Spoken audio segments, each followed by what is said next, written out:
ರಾಜ್ಯ ಸರ್ಕಾರ ಇತ್ತೀಚೆಗೆ ಹಲವು ಪೊಲೀಸ್ ಠಾಣೆಗಳ ಇನ್ಸ್ಪೆಕ್ಟರ್ಗಳನ್ನು ವರ್ಗಾವಣೆ ಮಾಡಿ ಆದೇಶ ಹೊರಡಿಸಿತ್ತು. ಈ ವರ್ಗಾವಣೆ ಪ್ರಕ್ರಿಯೆ ಹುಬ್ಬಳ್ಳಿ ಧಾರವಾಡ ಜಿಲ್ಲೆಗೂ ವಿಸ್ತರಿಸಿದ್ದು, ಇಲ್ಲಿನ ವಿವಿಧ ಠಾಣೆಗಳ ಇನ್ಸ್ಪೆಕ್ಟರ್ಗಳನ್ನು ಬೇರೆಡೆಗೆ ವರ್ಗಾಯಿಸಲಾಗಿತ್ತು. ಈ ಆದೇಶ ಹೊರಬಿದ್ದು ಈಗ ತಿಂಗಳುಗಳಿಗೂ ಹೆಚ್ಚು ಸಮಯ ಕಳೆದಿದೆ. ವರ್ಗಾವಣೆಗೊಂಡ ಬಹುತೇಕ ಇನ್ಸ್ಪೆಕ್ಟರ್ಗಳು ಈಗಾಗಲೇ ತಮ್ಮ ಹಿಂದಿನ ಸ್ಥಾನಗಳನ್ನು ಬಿಟ್ಟು ಹೊಸ ಜಾಗಕ್ಕೆ ತೆರಳಿದ್ದಾರೆ. ಆದರೆ ಹುಬ್ಬಳ್ಳಿಯ ಗೋಕುಲ್ ರೋಡ್ ಪೊಲೀಸ್ ಠಾಣೆಗೆ ಕರ್ನಾಟಕ ಲೋಕಾಯುಕ್ತದಿಂದ ವರ್ಗಾವಣೆಯಾಗಿ ಬಂದಿರುವಂತ ಶಿವರುದ್ರಪ್ಪ ಮೇಟಿ ಅವರಿಗೆ ಇನ್ನೂ ಅಧಿಕಾರ ಹಸ್ತಾಂತರ ಮಾಡಲಾಗಿಲ್ಲ.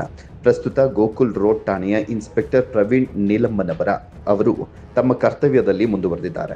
ವರ್ಗಾವಣೆ ಆದೇಶ ಬಂದು ತಿಂಗಳು ಕಳೆದಿದ್ರು ನೂತನ ಅಧಿಕಾರಿಗೆ ಇನ್ನೂ ಚಾರ್ಜ್ ನೀಡದಿರುವಂಥದ್ದು ಹಲವು ಅನುಮಾನ ಮತ್ತು ಪ್ರಶ್ನೆಗಳನ್ನು ಹುಟ್ಟುಹಾಕಿದೆ. ಸಾಮಾನ್ಯವಾಗಿ ರಾಜ್ಯ ಸರ್ಕಾರ ಪ್ರತಿ 2 ವರ್ಷಕ್ಕೊಮ್ಮೆ ಪೊಲೀಸ್ ಇನ್ಸ್ಪೆಕ್ಟರ್ಗಳನ್ನು ವರ್ಗಾವಣೆ ಮಾಡುತ್ತದೆ.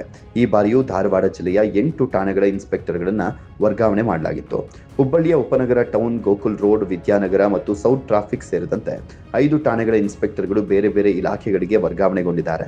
ಎಲ್ಲರೂ ತಮ್ಮ ಹಿಂದಿನ ಠಾಣೆಗಳನ್ನು ರಿಲೀವ್ ಮಾಡಿರುವಾಗ ಗೋಕುಲ್ ರೋಡ್ ಠಾಣೆಯಲ್ಲಿ ಮಾತ್ರ ಈ ವಿಳಂಬವೇಕೆ? ಗೃಹ ಸಚಿವ ಡಾಕ್ಟರ್ ಜಿ ಪರಮೇಶ್ವರ ಅವರ ಆದೇಶದ ಹೊರತಾಗಿಯೂ ಅಧಿಕಾರ ಹಸ್ತಾಂತರವಾಗದಿರುವಂಥದ್ದು ರಾಜಕೀಯ ಹಸ್ತಕ್ಷೇಪದ ಬಗ್ಗೆ ಗುಸುಗುಸು ಮಾತುಗಳಿವೆ. ಇನ್ನು ಈ ಅನಿಶ್ಚಿತತೆಯನ್ನ ಪೊಲೀಸ್ ಇಲಾಖೆಯ ಉನ್ನತ ಅಧಿಕಾರಿಗಳು ಗಮನಿಸಬೇಕಾಗಿದೆ. ಪೊಲೀಸ್ ಕಮಿಷನರ್ ಎನ್ ಶಶಿಕುಮಾರ್ ಅವರು ಈ ಸಮಸ್ಯೆಯನ್ನ ಬಗೆಹರಿಸುತ್ತಾರೆಯೇ ಮತ್ತು ವರ್ಗಾವಣೆಗೊಂಡ ಅಧಿಕಾರಿಗೆ ನ್ಯಾಯ ಒದಗಿಸುತ್ತಾರೆಯೇ ಅಂತ ಸಾರ್ವಜನಿಕರು ಕಾದು ನೋಡ್ತಿದ್ದಾರೆ.